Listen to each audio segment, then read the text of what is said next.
Good day, everybody. This is Jim and Derek with the L3 Podcast. How are you doing today, Derek? Is that the crowd going wild? That was the crowd going wild.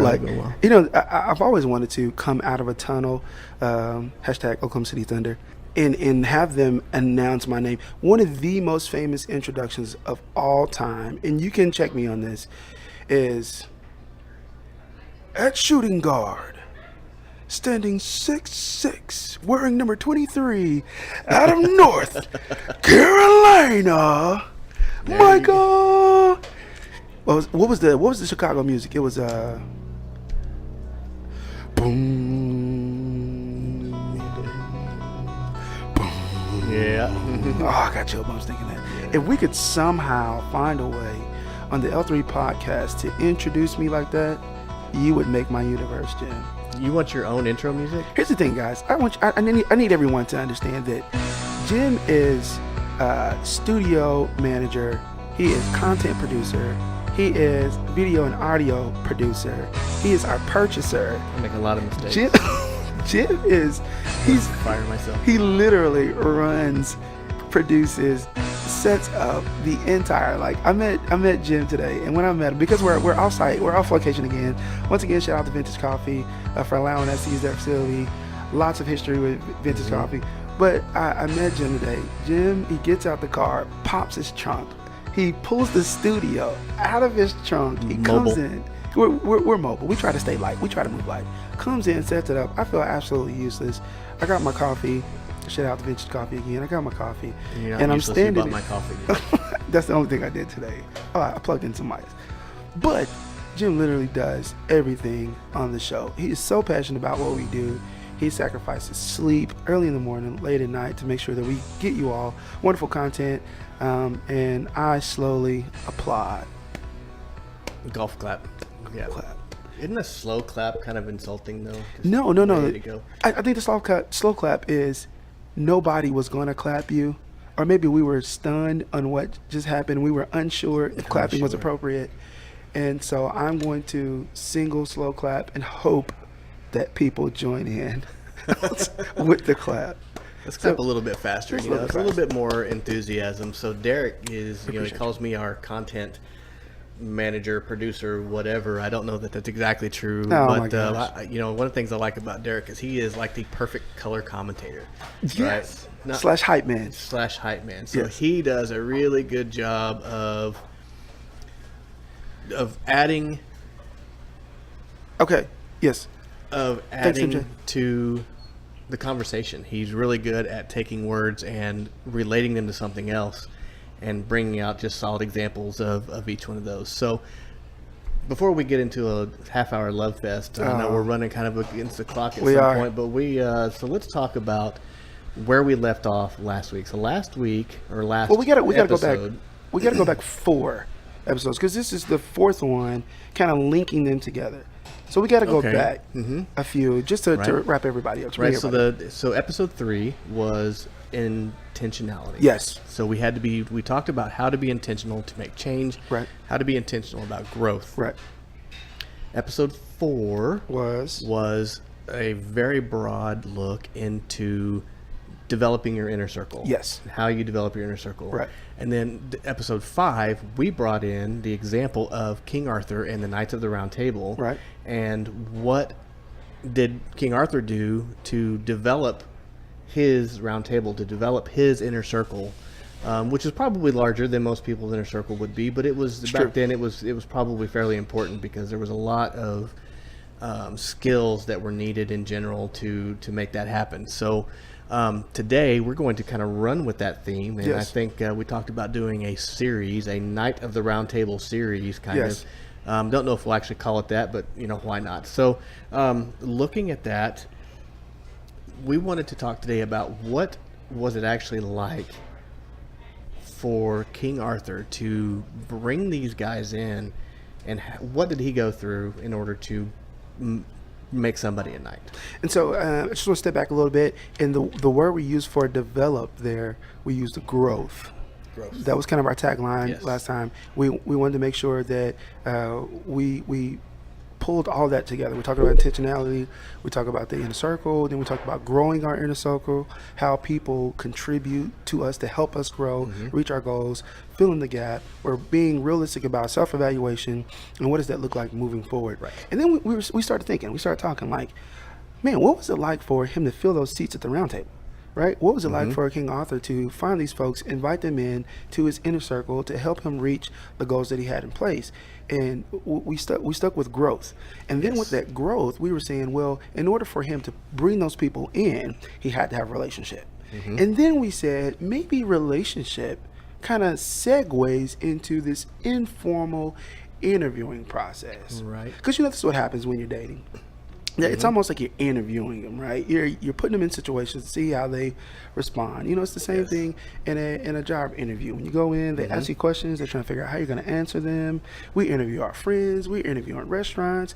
I interviewed Vintage Coffee before I asked them to marry me and be my official spot, right? And so I think the process there is interviewing equals relationship equals interviewing. And so when we're looking for a mate to settle down with, when we're looking for a job to settle down with, we have some specific things that we're looking for. Right.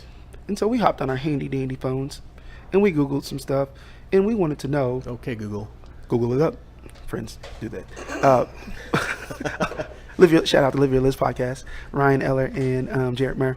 But we found this list of characteristics or virtues that were required to be a knight during this time. Yes, sir. You want to walk down those? Yes, sir. Let's do it. Let me pull it up, since I made the mistake of letting it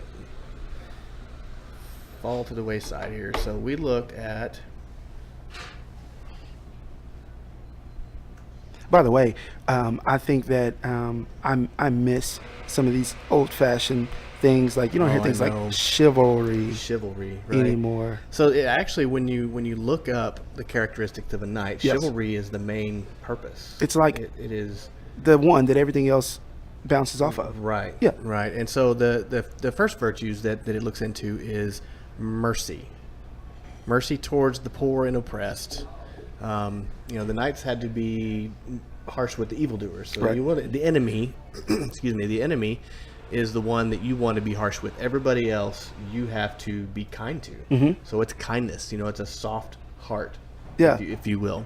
The next one was humility. Now, I'm sorry. So when we were talking about mercy, we also tied that into grace and forgiveness. Grace and forgiveness. Yep. Yes. I think being a part of my inner circle, right? I need you, because I'm going to do some stupid stuff sometimes, Jen. I'm going to make some mistakes. And so like when I delete a podcast that we recorded more than once? Twice. I think you did. It's so I think. Back to I'm fired. I know. But we got to hire him back again because we need you. No, we can't fire you. It's okay. So when we think about. Fire myself. And I'm going to hire you back. You can't quit. And so when I think about people that are part of my inner circle, people that are part of our inner circle, we have to, I think for us, it's very important that they have an element of grace and mercy and forgiveness. Not only them towards me, but me towards them. I think we should be a quick to forgive people. And I know we're talking about this harshness towards evildoers, but I think the primary part that we're talking about there is grace, mercy, forgiveness being a component of their chivalry. Yes, absolutely. Okay. Sorry, go ahead. Nope, that's great. Like I said, you are the perfect color commentator. So you hype man. You add the hype and the additional. So very good. So the next one is humility. So let's talk about humility for a second. Humility, I think, having a fair assessment. This talking about self-evaluation last time. When we're able to self-evaluate ourselves, part of that I think is taking a humble approach. Approach about our skill set, taking a humble approach about our expectations, about our goals. Yes, be confident. Yes, be ambitious, but be humble in the process. Right. And the other thing too is you have to be, when you're doing your self-evaluation, you have to look at it realistically. You can't just, say, well, I'm just the best podcaster that was. Right. Right. No, you have room to grow. I don't care who you are. You've got room to grow. Exactly. Right? Exactly. So the next one was honor. What does it mean to have honor? Yeah, I think honor, when you're talking about taking pride in what you do, right? There's this element of honor that has truth and honesty and hard working and integrity all wrapped up into honor. And I think honor is one of those things that I don't know if we do it well enough when it comes to honoring people. I think we focus so much on being honorable Right. that we don't honor people. It's almost like this selfish, introspective process where we want to be honorable, but when we find someone that's honorable, we don't honor them. So I think this honor part is this honesty, this integrity, this component of being pride, having some pride in what you do, but also honoring others. Right. Honoring others, very important. Very important. The next component is sacrifice. I don't think we need to talk about that. It's doing stuff that nobody else wants to do. That's right. I think it's doing all the dirty work. It's spending time away from your family, Giving of in order- yourself. Yes, it's very selfless. Even when sacrifice. you don't get anything in return, especially when you don't get something back especially in when you don't return. get stuff in return. Fear of God. Now we're men of faith, Mm-hmm. and I think that the fear of God, meaning the respect of God, I think that's something that puts us in our place. It keeps us in our place. It also gives us this attachment to something bigger. Right. Right, in that we work towards an overarching thing, an overarching goal of why we do what we do. Mm-hmm. Absolutely. Faithfulness. Faithfulness, I think that is interchangeable with loyalty. Mm-hmm. Loyalty. Yep. Yeah, and so it's sticking with something until it's done. It's not giving up easily, not giving up quickly. That faithfulness is I can trust you to go do something and do it well. Right. I think it kind of includes all those things. Yep. Absolutely. Courage. Courage. Just need courage. Courage. It reminds Pictures me of a that. lion on Wizard of Oz. I know. I'm going to digress a little bit. Surprise. when I think of the cowardly lion having courage, I think that kind of encompasses most people. Mm-hmm. I think that this sense of courage is a fleeting virtue. I think that people, I don't want to get on my soapbox or get on a rant, but we get behind these phones and we get behind our laptops and our computers. Digital courage. Oh my gosh, and we are big and bad. Oh yeah. Right? Until we have Yeah. to get in someone's face and say the exact same thing. And that's a different type of courage. I think that's something that becomes irritable to me. That's on my soapbox. I step off soapbox. Talk about the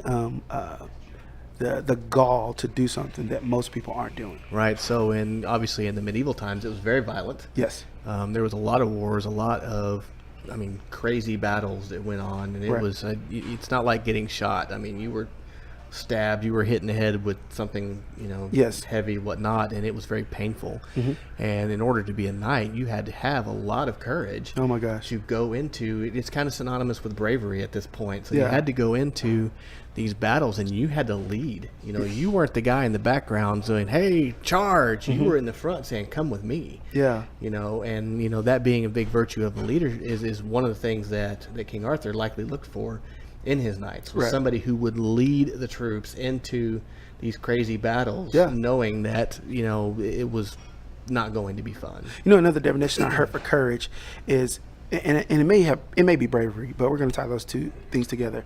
And it was doing something in spite of your fear.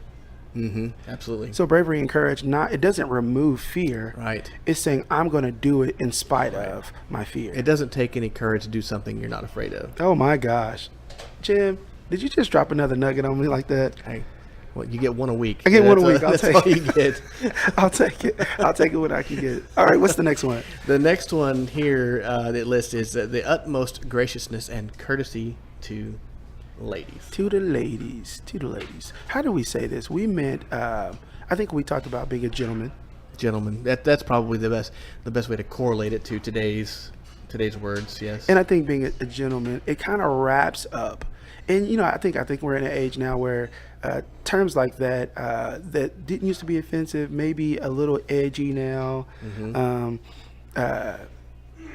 Just because there's the identity, the gender roles, the things that are kind of becoming taboo now. But I'm going to stick with gentlemen in that it encompasses integrity, thinking of others first, It's serving people, thinking of them. Like I think that it kind of encompasses all of these different things. When I think of a gentleman, I think of someone who opens the door for people, who pulls out a chair, who lets other people eat first, and make sure everyone else is taken care of before he tends to himself. When I think of a gentleman, I think of someone that is polite, that has Kind. manners. Yeah. And so I don't think gentleman is isolated to men or this misogynistic. Gentle person. Yeah, gentle person. How about that? Gentle go. person encompassing all those qualities.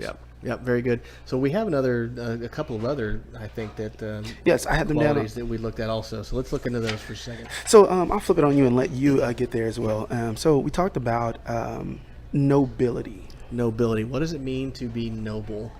So, a lot of people, you hear nobility, they think of entitlement or snobbishness. Right. And that's really not what this was about. I agree. To be noble was to, what did we say earlier when we were talking? It was I think the words that you used was upholding one's convictions. upholding one's convictions, right? So it really boils into integrity, because it Yes. goes on and even says, to be noble is to be uphold your convictions even when nobody else is watching. Exactly. When nobody else is paying attention. So the same thing with integrity, and I always add, excuse me, that when you think no one else is looking. Right. Because there's always, especially these days, there's always somebody paying attention, whether it be your children, Of course. your coworkers, your boss.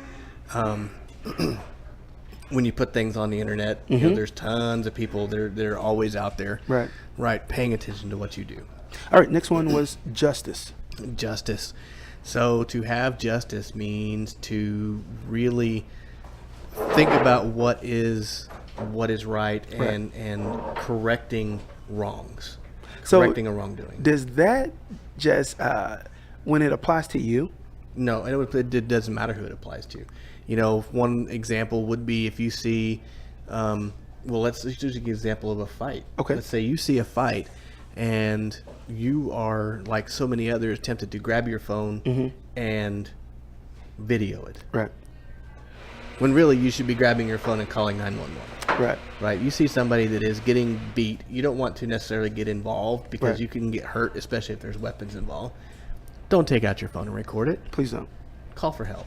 And I think justice, sometimes we try to chalk it up to this right is right type thing. And, it's just one of those walk on eggshells topics that shouldn't be nowadays. And so when I think of justice, I think of what is the best right for everybody involved, right? How does everybody come out with a win-win? Did you break the rules? Are the rules even fair to start out with? I think we start looking at those things, and I believe it's a lot simpler back in the day when the knights threw out this word justice.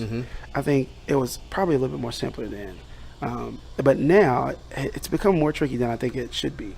But it's up to us as leaders Absolutely. to carry that out. Yes. Trust. Trust. Wow. That's a big one. It's huge. That is a really big one. So one of the things we talked about before is when you're developing people and putting them into your inner circle or bringing them into your inner circle, one of the biggest components of that is trustworthiness. I agree. Is the person you're looking at, helping you and being part of your whatever it is you're trying to accomplish. Yes. Are they trustworthy?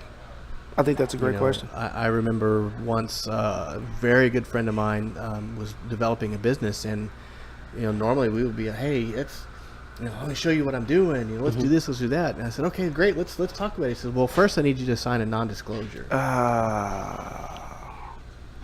like, okay, non-disclosure, I could do that. I feel like we had a better relationship than that, but you've got to protect your interests, I guess. But you want to bring people in to your inner circle that you wouldn't necessarily have to have them sign a non-disclosure. Right. You want to trust that they are going to keep your interests, which may become their interests, right, in a safe place. I agree. And not go and say, hey, I'm going to go do this because, I think I can do it better than him. Why don't we do it together? Because leaders don't do anything alone, like we've talked about in the past, right? So you need to bring people together to do that. So trust. We off air, you and I had a conversation when we were talking about this pre-game process before we record, because of course, like we said last time, we want to make sure that we try to present a very polished product. We don't want to waste your time. We want to make sure that we're efficient as possible. And so we were talking about what it looks like for certain people to be in our inner circle. And we had a very candid conversation. We did. And that's not one that we would put on air. Right. Not right now, at least. Yeah. And not at any point during that conversation did I say, "Hey, but don't say this to anyone." Yeah. Don't tell anyone. Yeah. Yeah. We didn't need to. You didn't need to. Yeah. It was understood. What happens in Vegas stays in Vegas. What happens in vintage, I don't know if that applies, but yes. I think, Unless you put it on a podcast. unless you put it on podcast, which is happening in vintage right now. Hashtag vintage coffee. But I think trust, man, the more I look down this list, I think that's probably one of the big ones. Oh, number one, really, trust and integrity. I mean, they Yes. kind of go hand in hand, right? So, very important to be able to trust, well, with your life, right? Yes. So back then, they trusted each other with his life. Of course, Guinevere, a little bit of trust was violated. A lot of it. Yeah, Okay, all right, here we trust go. me with Last your one. life, but not your money or your wife. That's kind of the way that works. I think that's great. That should be the title of this podcast. I'm not doing it. No. Nope, not doing it. Okay, here we go. Last one. We're wrapping it up. Hope. That's the last Hope. one. Oh, so hope is a really good one too. And there's two sides of that. It's having hope yourself, meaning you're always positive, you're always looking forward to, and always believing in the best in people and the Right. best of outcomes. The other thing is being that hope for somebody else. Yes. They need to look at you. People looked at the Knights as I won't say savior, because you mix Christ into that mix and become something, but Right. but they're protectors. So people look towards the Knight as their protectors. Yeah. And they had hope that these Knights were going to do that, and not hope as in, oh, I hope he can do that. It's Right. no, you give me the confidence to be able to move forward and say, you're going to do this, therefore I'm going to do something also. I'm Right. going to do something big. I'm not going to live in fear Yes. because I know that you have my back. And so it's very strange for us to be, not strange, but it's the irony of us taking this concept of knights then at a round table, because we're talking about the circle of trust. We're talking about King Arthur being a leader and some of the things that he went through, sort of this formal, informal process of interviewing them, seeing if they need to be a part of his circle. And one of the things that we said outside of thinking and actually having those conversations is watching them perform. Right. Watching them in battle, watching them in their element. And I think that's very important for us as well, because people can say, I have integrity, right? I'm hopeful, I'm positive, I'm optimistic, I have honor. But he was able to see these people in practice, in their element, doing those things. And so he got to see them not only self-profess it, but perform it as well. Right. And I think that's very important as well. Yeah, it is very important. So how do we wrap this up? I think we wrap this up with some wise words from Jim, and he was kind of joking, but I think it's something that people they associate with great leaders. And you, my friend, I think is the perfect way to wrap it up, said leaders in shining armor. Leaders in shining armor. Ooh, I have people like that. that when I see, I mean, I you like said that. it. Those I are your said words. that. You said that. I like that. That's not my words. That's Those are my your favorite. words. That guy was really smart. He is. He's getting smarter by the second. But have you ever had some people that when you see them, it's almost like a leader in shining armor? People. I mean, that guy just exudes leadership. I got chill bumps when I said that. Yeah. I mean, you look at, we can go across the board, and when we look at people, it's almost like they literally beam with light, like they shine with light. We can go from sports figures to parental and mentorship figures. We can go to business moguls. We can go to people in our communities. It's like those people, they ooze shiny juices of leadership. Shiny juices of leadership. That was kind of weird. We're gonna keep little that in. awkward, but yep. Don't edit it out. Producer Jim, put your producer hat on. Don't edit that There's out. not a whole lot of editing because we're videoing now too. Oh, that's so, true. We gotta keep it in. Yeah, we're keeping it real now, guys. This is the good, bad, and the ugly of the L3 podcast. So when we think about the leaders in shining armor, it's like, man, that guy, he has integrity, he has humility, he has honor, right? He has nobility. He's hopeful and optimistic, right? It's like he's brave and he's courageous. He's generous with his time and with his money. Like, his skill set is available to everybody. He's a servant. Like, when we go down these things, I believe King Arthur looked at those men and was like, I want him to be a part of my circle. Right? And we could continue the love fest, and I could say that about you, Jim. Absolutely. There Likewise. are lots of things that I look at when I think about our relationship and our desire and our aspirations to become better communicators, effective leaders, how we want to help others become the best that they can be in a field that we love and that we naturally gravitate towards. Right. When we think about coaching, when we think about mentorship, providing solid content, whether it be in person or on Facebook through social media, when we're talking about through the podcast, like, this is stuff that we want to do. And when people hear our names, when they get close to us, we don't want the perspective to change, because that happens with people. From a distance, they look a certain way, but when they get up close, it's like, I don't want anything to do with that guy.